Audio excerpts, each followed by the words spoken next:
Aún me despierto en medio de la noche, a mis 78 años, con el eco de esos ladridos. El sudor frío me recorre el cuerpo arrugado, mientras revivo el día en que mi padre me encerró en aquel establo con su perro rabioso. «Necesitas aprender cómo funciona la naturaleza», decía con esa sonrisa enfermiza. Nadie escuchó mis gritos desesperados, aquel animal enorme abalanzándose sobre mí. Las heridas físicas cicatrizaron, pero la violación de mi dignidad, la transformación de un niño en objeto para satisfacer la crueldad de un adulto, eso nunca sanó completamente. Suscríbete al canal para recibir confidencias conmovedoras todos los días. El espejo me devuelve la imagen de un hombre de 78 años, canoso y con las manos marcadas por el tiempo. Un abuelo adorable, dicen mis nietos. Un ejemplo de fortaleza, comentan los colegas del centro comunitario donde trabajé por décadas. Si ellos supieran lo que se esconde detrás de esta sonrisa amable, si pudieran ver las cicatrices invisibles que cargo desde los 12 años. Hoy, en una mañana otoñal de 2025, me siento en el patio de mi casa en Guadalajara y recuerdo lo que sucedió en 1959. El tiempo pasó, 6 décadas se fueron, pero ciertas memorias nunca envejecen. Permanecen frescas, punzantes, como si hubieran ocurrido ayer. Tomo mi café de olla mientras observo a los niños jugando en el parque frente a mi casa. Sus risas despreocupadas a veces me hacen cuestionar. ¿Cómo habría sido mi vida si hubiera tenido derecho a una infancia verdadera? Antes de que aquel día en el establo dividiera mi existencia en antes y después. Quizás se pregunten por qué, después de tanto tiempo, resolví compartir esta historia. La respuesta es simple y dolorosa. Porque aún veo niños siendo silenciados. Porque aún existen establos metafóricos donde inocencias son destruidas. Y porque creo que mi voz, aunque tiemble por la edad, puede hacer diferencia para alguien que esté pasando por lo que pasé. Esta es la historia de cómo sobreviví a mi propio padre, de cómo escapé del horror y transformé el trauma en propósito. Es una historia sobre monstruos que se disfrazan de protectores, sobre gritos que nadie escucha y, principalmente, sobre la fuerza que ni sabemos que tenemos hasta que ella se torna nuestra única opción de sobrevivencia. Nuestra hacienda quedaba a kilómetros del pueblo más cercano, aislada entre pastizales y una selva densa que parecía engullir cualquier sonido. Era 1959, en el interior de Jalisco, donde la ley que imperaba era la del más fuerte. Recuerdo el olor a tierra mojada por la mañana, el cuero de las sillas de montar colgadas en el cobertizo y el aroma de café de olla que mi madre preparaba antes de que saliera el sol. Vivíamos una vida aparentemente normal. Mi padre era respetado en la comunidad, considerado un hombre de palabra y trabajo duro. Bernardo Silveira, con sus casi 2 metros de altura, hombros anchos y manos callosas por el trabajo arduo, imponía respeto apenas con su presencia. Sus ojos, de un azul profundo y frío, parecían penetrar el alma de quien osara desafiarlo. Silveira es un hombre de principios, decían los vecinos cuando raramente nos visitaban. Un ejemplo de hacendado exitoso, comentaban los comerciantes del pueblo. Nadie veía lo que sucedía cuando los portones de la hacienda se cerraban. Mi madre, doña Elena, vivía en un silencio perturbador. Delgada, de ojos siempre bajos, se movía por la casa como una sombra, cumpliendo sus obligaciones con precisión mecánica. Cuando mi padre alzaba la voz, ella encogía los hombros instintivamente, aunque las palabras no fueran dirigidas a ella. Mis 2 hermanos mayores, Ricardo y José, ya se habían ido. Ricardo a los 16, para estudiar en la capital, como anunció mi padre a la mesa durante la cena. José simplemente desapareció una noche, después de una discusión acalorada que escuché a través de las paredes finas de mi cuarto. Yo tenía apenas 12 años y había quedado solo con mis padres en aquella inmensidad de tierra y secretos. Además de la casa principal de la hacienda, había la perrera donde mi padre criaba perros para trabajo y reproducción. Él se enorgullecía especialmente de sus perros de raza, que vendía por precios exorbitantes. Entre ellos estaba Rex, un animal imponente de pelo oscuro que obedecía apenas a mi padre. «Un día todo esto será tuyo, chamaco», mi padre acostumbraba a decir, con una mano pesada sobre mi hombro, mientras observábamos la puesta de sol desde el patio. Aquellas palabras, que deberían sonar como promesa, siempre me llegaban como amenaza. Las señales de que algo no estaba bien comenzaron sutilmente, como gotas de lluvia que anuncian una tormenta devastadora. Mi padre pasó a insistir en que lo acompañara a la perrera con frecuencia cada vez mayor. «Un hombre necesita entender de la vida», decía él, con un brillo extraño en el mirar. Recuerdo claramente la primera vez que percibí algo errado. Era un domingo de marzo. El calor sofocante típico de aquella región hacía el aire parecer denso. Mi padre me llamó para ver los nuevos cachorros que habían nacido. «Ven, Pedro, necesitas aprender cómo la vida se perpetúa», ordenó él, ya caminando en dirección a la perrera. Al llegar allí, en vez de mostrar los cachorros, me llevó para un compartimiento separado donde mantenía a los perros reproductores. Rex estaba allá, agitado, junto con una perra que yo nunca había visto antes. «Observa con atención», dijo mi padre, su aliento a tequila mezclado con fumo, invadiendo mi espacio. «Eso es la naturaleza en su forma más pura». Mientras los animales se apareaban, noté la fascinación enfermiza en los ojos de mi padre. Él narraba el proceso con detalles desnecesarios, su voz adquiriendo un tono diferente, casi febril. Sentí mi estómago revirar. «Padre, creo que mamá me está llamando». Intenté escapar. Su mano agarró mi brazo con fuerza suficiente para dejar marcas. «Tu madre sabe que estás conmigo». Nadie interrumpe una lección importante. En aquella noche, escuché una conversación entre mis padres por la rendija de la puerta de la cocina. «Necesitas parar con eso, Bernardo», susurró mi madre. «El niño es muy nuevo para...». «Cierra la boca, mujer», él gruñó. «Tú no decides cómo educo a mi hijo. Los otros también pasaron por esto y salieron hombres hechos». Fue entonces que entendí. Mis hermanos no habían partido voluntariamente. Ellos habían huido. Y ahora, como el único hijo restante, yo me había tornado el blanco exclusivo de las lecciones de mi padre.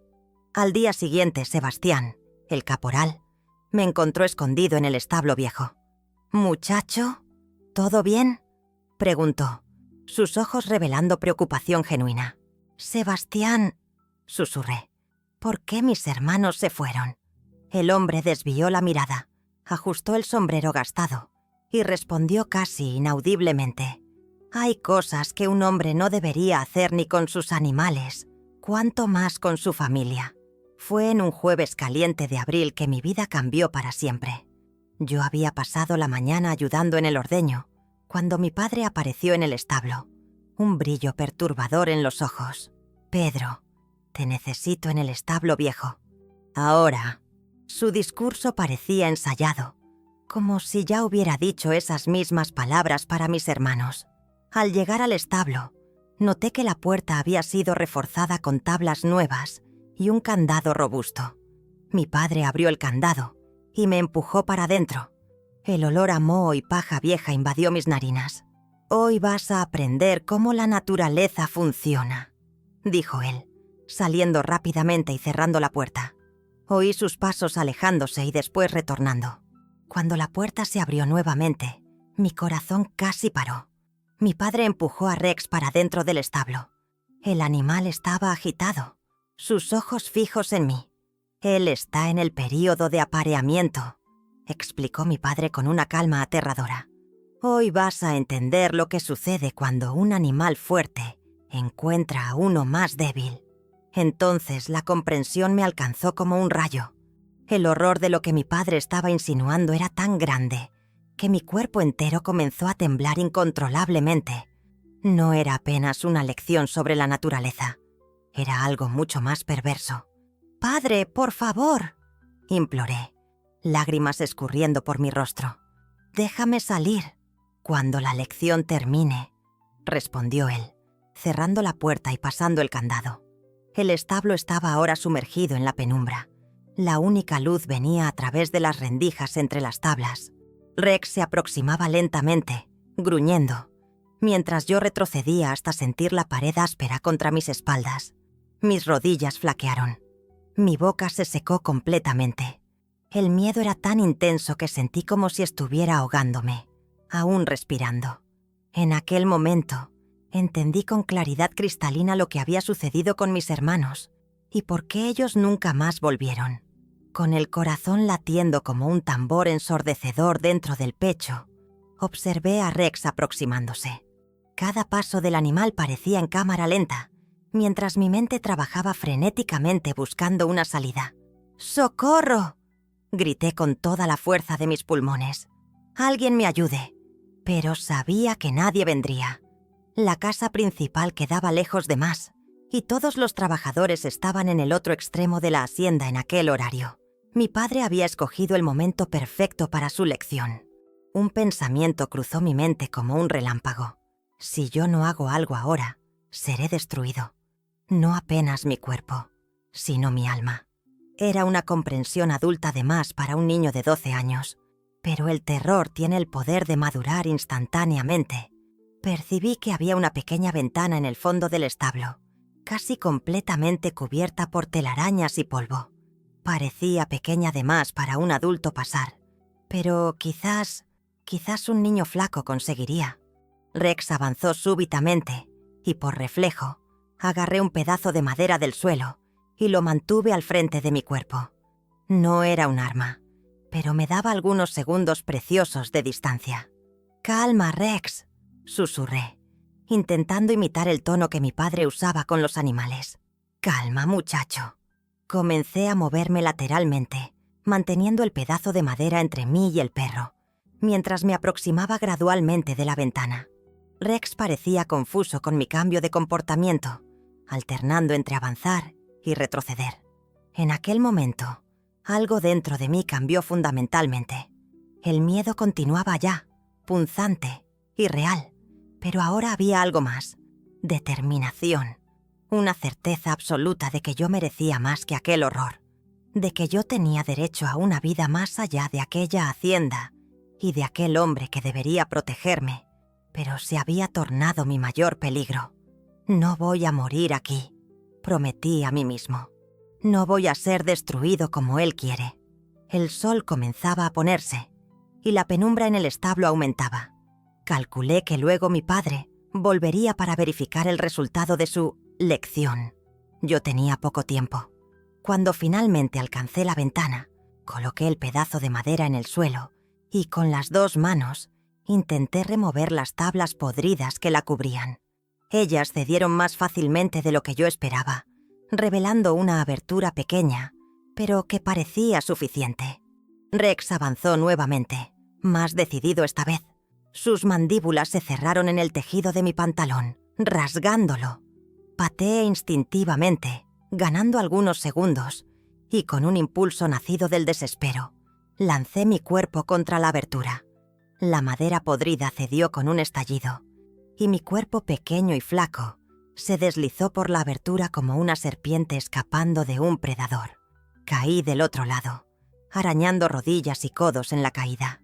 Rex ladraba furiosamente dentro del establo, sus patas arañando la madera de la ventana, ampliando aún más la abertura. No había tiempo para pensar. Me levanté en un impulso y corrí en dirección a la selva. El sol se ponía rápidamente, lanzando sombras alongadas por el pastizal. Mi corazón latía tan fuerte que parecía presto a romper mi pecho. Detrás de mí, oía los ladridos de Rex disminuyendo gradualmente. Él no consiguiera pasar por la abertura. Al alcanzar la linde de la selva, arriesgué mirar para atrás. A la distancia vi la silueta de mi padre saliendo de la casa en dirección al establo. Aún lejos, pude sentir la rabia emanando de él cuando descubriera que su lección había fallado. La selva me recibió con su oscuridad húmeda y viva. Ramas bajas arañaban mi rostro mientras yo avanzaba, tropezando en raíces y piedras.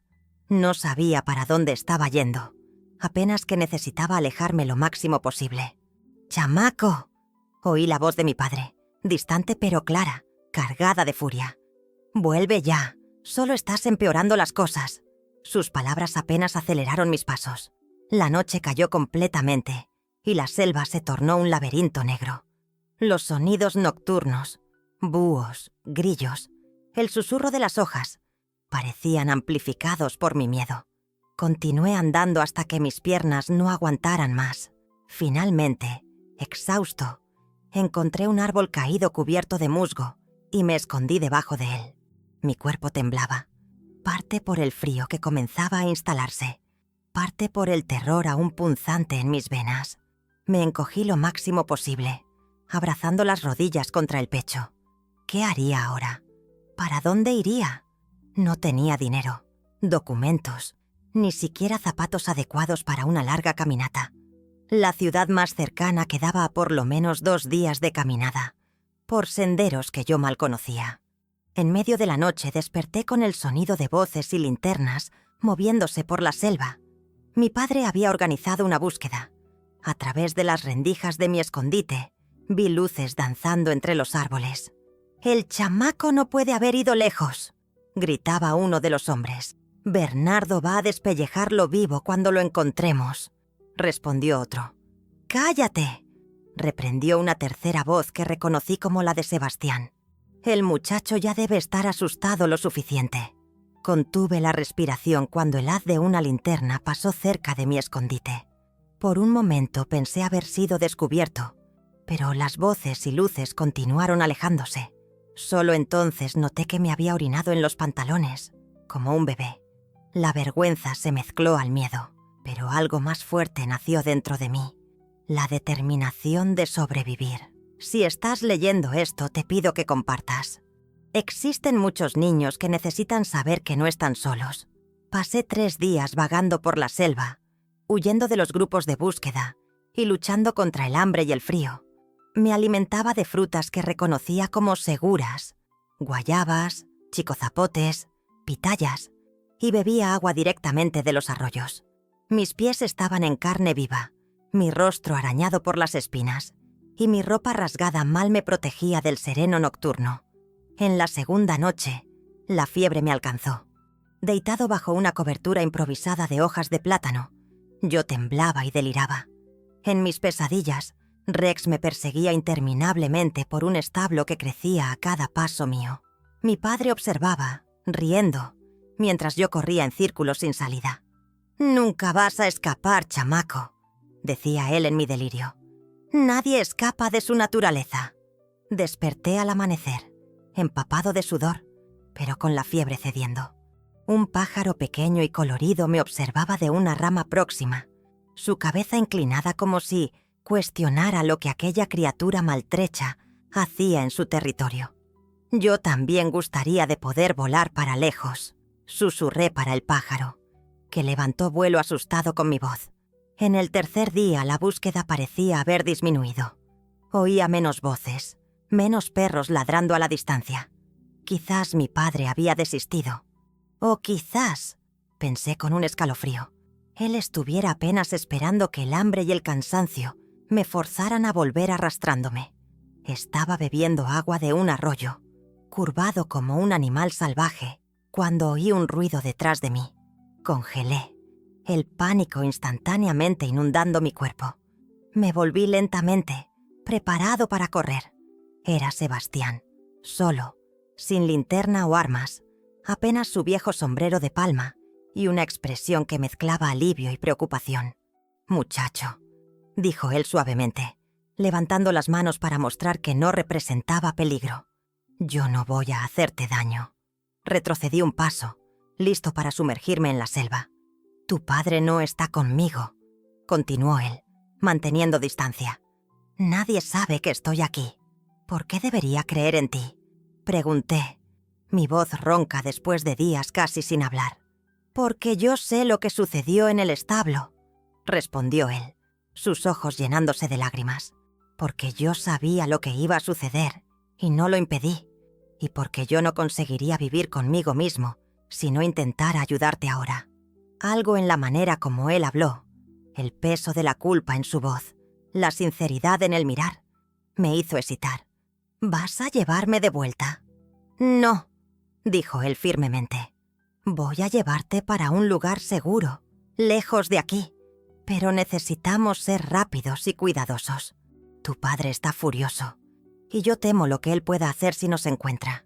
En aquel momento, mirando para el rostro arrugado y sincero de Sebastián, tomé la decisión más difícil e importante de mi joven vida: confiar en alguien, aun cuando todo en mí gritaba para correr.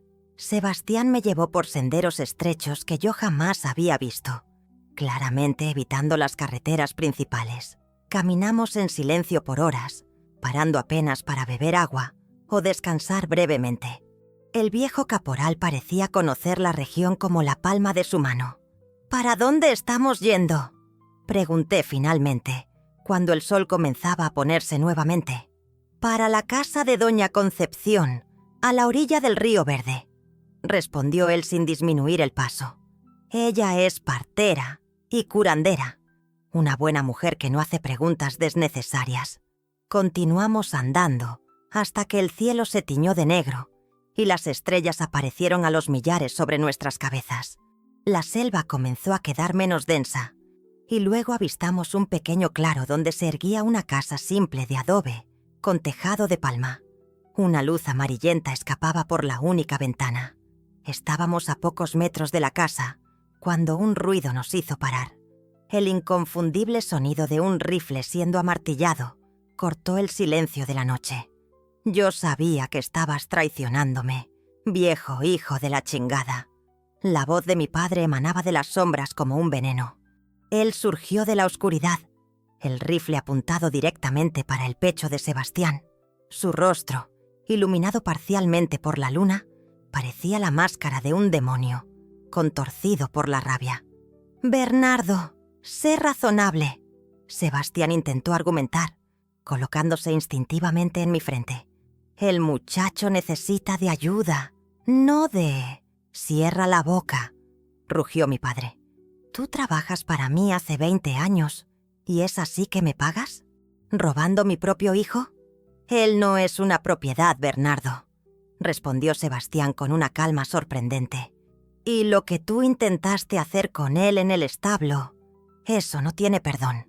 Mi padre rió, un sonido frío y desprovisto de cualquier alegría.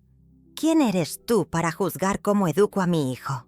Mi padre hizo lo mismo conmigo y con mis hermanos, y eso nos hizo hombres». Fue entonces que algo estalló dentro de mí. No era apenas miedo o desesperación, era una comprensión devastadora. El ciclo de abuso no había comenzado con mi padre. Era una herencia maldita, pasada de generación en generación como una enfermedad. «Eso no te hizo hombre», oí mi propia voz, sorprendentemente firme. «Te hizo un monstruo». Mi padre pareció genuinamente chocado al oír mis palabras. Por un segundo, el rifle bajó ligeramente. Aprovechando ese momento de excitación, Sebastián avanzó. Los dos hombres lucharon por el control del arma. Yo observaba paralizado cuando el rifle disparó con un estruendo ensordecedor. Mi padre tambaleó para atrás, una expresión de absoluta sorpresa en su rostro. El rifle cayó en la tierra con un golpe sordo. Él llevó la mano al hombro, donde una mancha oscura comenzaba a esparcirse. «¡Me disparaste!», dijo él incrédulo. «Su traidor miserable». Sebastián, ofegante, pegó el rifle. «Vete, Bernardo. Vuelve para la hacienda y olvida que nos viste. O el próximo tiro no será en el hombro». La puerta de la casa se abrió de repente, revelando una mujer negra de cabellos canosos y postura erguida. Doña Concepción no demostró sorpresa al ver dos hombres y un muchacho, uno de ellos sangrando, parados en su puerta en medio de la noche. «Entren», dijo ella simplemente, abriendo más la puerta. «Menos tú, Bernardo Silveira. Tú no eres bienvenido en mi casa». Mi padre, presionando el hombro herido, retrocedió algunos pasos. «Esto no acabó», amenazó él, mirando directamente para mí. «Recuerda, tú eres mi hijo. Mi sangre corre en tus venas». «La sangre puede ser tuya», respondió doña Concepción mientras nos tiraba para adentro. «Pero el alma de este muchacho es de él mismo, y tú no tienes poder sobre ella». Dentro de la casa simple pero acogedora, Doña Concepción me dio comida caliente, ropa limpia y un lugar para dormir. Ella trató mis pies lastimados con ungüentos de hierbas que ardían inicialmente, pero después traían alivio. «¿Qué sucede ahora?», pregunté mientras ella enrollaba vendas en mis pies. «Ahora descansas», respondió ella. «Mañana pensaremos en el futuro». Sebastián explicó la situación a doña Concepción en voz baja, mientras yo fingía dormir en el catre improvisado. Oí fragmentos de la conversación. Establo, el perro, igual al padre de él, y sentí vergüenza y miedo mezclándose en mi pecho. En la mañana siguiente, Sebastián partió temprano. «Necesito volver antes que Bernardo Esparza, que fui yo quien lo baleó», explicó. «Voy a decir que los encontré, pero que consiguieron huir en la confusión. Antes de salir, él se arrodilló en mi frente, sus ojos viejos encontrando los míos. «Perdóname por no haber hecho nada antes», dijo él, su voz embargada. «Hay pecados de acción y pecados de omisión, y estos últimos pesan tanto como los primeros». Quedé con doña Concepción por 2 semanas. Durante ese tiempo ella me enseñó sobre plantas medicinales, me contó historias de su juventud y, más importante, me mostró que no todos los adultos eran como mi padre. Fue ella quien escribió una carta para mi tía Elisa, hermana de mi madre, que vivía en Guadalajara. «Ella no sabe lo que sucedió en la hacienda», explicó doña Concepción. «Su madre cortó relaciones con la familia cuando se casó con tu padre. La respuesta llegó 5 días después. Mi tía vendría a buscarme personalmente. En la víspera de la llegada de tía Elisa, Sebastián apareció nuevamente, más delgado y abatido. «Tu padre vendió la hacienda», informó él. «Partió para Paraguay hace 3 días. Llevó a tu madre con él». Una mezcla contradictoria de alivio y tristeza me invadió. Estaba libre de mi padre, pero había perdido a mi madre también. Sebastián pareció leer mis pensamientos. «Tu madre escogió ir con él, Pedro. Algunos lazos, aún los enfermizos, son difíciles de romper.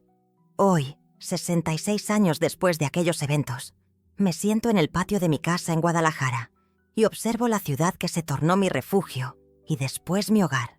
Tía Elisa, que nunca tuvo hijos, me crió como su propio. Fue ella quien me incentivó a estudiar, quien sostuvo mi mano en las noches en que despertaba gritando, atormentado por pesadillas con establos oscuros y perros feroces. «El pasado no te define», ella repetía con firmeza. «Tus elecciones de aquí para frente». Sí, me formé en trabajo social y dediqué mi vida profesional a proteger niños de situaciones abusivas. Me casé con Mariana, una profesora de literatura que me enseñó la belleza de las palabras como herramienta de cura. Tuvimos 3 hijos que criamos con amor y respeto absoluto por su individualidad. Nunca más vi a mi padre o mi madre. Supe, años después, que él murió en un accidente de coche en Paraguay. Mi madre retornó a México e intentó contactarme, pero yo no estaba listo para ese reencuentro. Cuando finalmente decidí procurarla, descubrí que había fallecido meses antes, llevando consigo preguntas que nunca serán respondidas. Por mucho tiempo, creí que necesitaba apagar completamente mi pasado para seguir adelante. Evitaba cualquier mención a la hacienda, al interior de Jalisco, a perros de gran porte. Cuando mis hijos preguntaban sobre mis padres, yo creaba versiones suavizadas de la verdad. Fue apenas a los 50 años, durante una sesión particularmente intensa de terapia, algo que rehusé buscar por décadas, que comprendí una verdad fundamental. Lo que mi padre intentó hacer conmigo en aquel establo nunca definió quién soy, pero mi huida y sobrevivencia, sí. El terror de aquellos días en la hacienda nunca desapareció completamente. Aún despierto ocasionalmente en medio de la noche, sudando frío, con el eco distante de ladridos persiguiendo mis sueños. Aún evito haciendas aisladas y me siento incómodo en espacios pequeños y oscuros. Pero esos ecos del pasado no tienen más el poder de paralizar mi vida. Ellos son cicatrices, marcas de una batalla que vencí. Son recordatorios de que, aún en las circunstancias más terribles, encontré fuerza para escapar, para sobrevivir, para reconstruirme. Si estás leyendo esta historia y te identificas con ella de alguna forma, quiero que sepas, no estás solo. El abuso prospera en el silencio y en el aislamiento. Contar nuestra historia, por más dolorosa que sea, es un acto de resistencia. Es una forma de transformar nuestro sufrimiento individual en fuerza colectiva. El niño que fui, aterrorizado en aquel establo oscuro, nunca podría imaginar el hombre que me tornaría. Un hombre que conoció el amor verdadero, que creó una familia basada en respeto, que ayudó centenas de otros niños a escapar de sus propios establos metafóricos. El ciclo de abuso que definió generaciones de mi familia terminó conmigo.